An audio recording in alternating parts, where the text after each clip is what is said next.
তো বন্ধুরা, আমি আসছি রিচার্জ করতে। আমার মোবাইলের টাকা শেষ হয়ে গেছে এবং এখন অনেক রাত। আর এখান থেকে কীভাবে রিচার্জ করে আপনাদের আমি সেটাই দেখাবো। তো এখানে যেই প্রসেসিংটা আছে আমি বিস্তারিত ভিডিওর লাস্টে আপনাদেরকে আমি বুঝাই বলবো। আগে আমি রিচার্জটা করে নিই, আমার সাথে থাকেন। এবং আমার রিচার্জ করা হয়ে গেলে কখন কিভাবে কি করবো আমি সবগুলো এখানে যাবতীয় আমি বুঝাই বলবো। তো আমার টাকা দেওয়া হয়ে গেছে দেখছেন। এখন আমাকে একটা স্লিপ দিবে, এই স্লিপটার ভিতরে সব কিছু। তো বন্ধুরা, আমি মেশিন থেকে এটা নিছি। তো যারা দেখা যাচ্ছে যে এমন সময় থাকে যখন দোকান বন্ধ থাকে রিচার্জের, তো যে কোনো সিমের রিচার্জের জন্য মেশিন থেকে রিচার্জ করতে পারেন। তো এটা কীভাবে করবেন, ওখানে আমি প্রথমে কী করলাম, সিমের কোম্পানিটা চয়েস করলাম এবং ওখানে আমার ওই কয় টাকা রিচার্জ করবো, ওখানে 5 টাকা, 10 টাকা এবং 20 টাকা রিচার্জ করা যায়। তো ওখানে টাকাটা ঢুকাই দিলে আমাকে একটা স্লিপ দিল।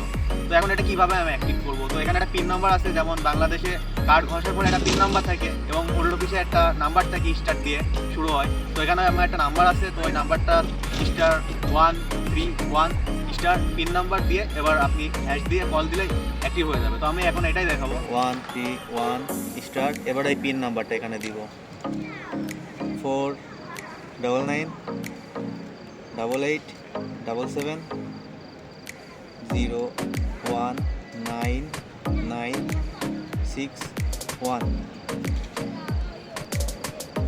তো এটা আমি দিলাম, দেওয়ার পরে এখন আমি এই নাম্বারটায় কল দিব।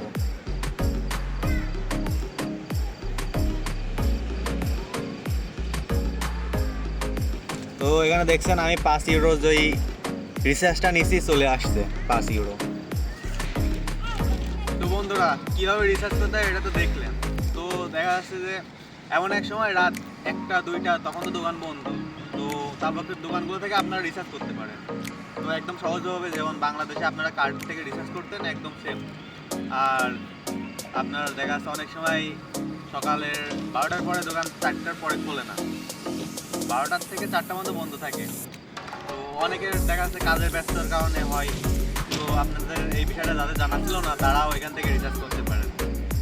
তো আমার ভিডিওটা যদি ভালো লাগে অবশ্যই লাইক করবেন, শেয়ার করবেন এবং আমার সাথে থাকবেন।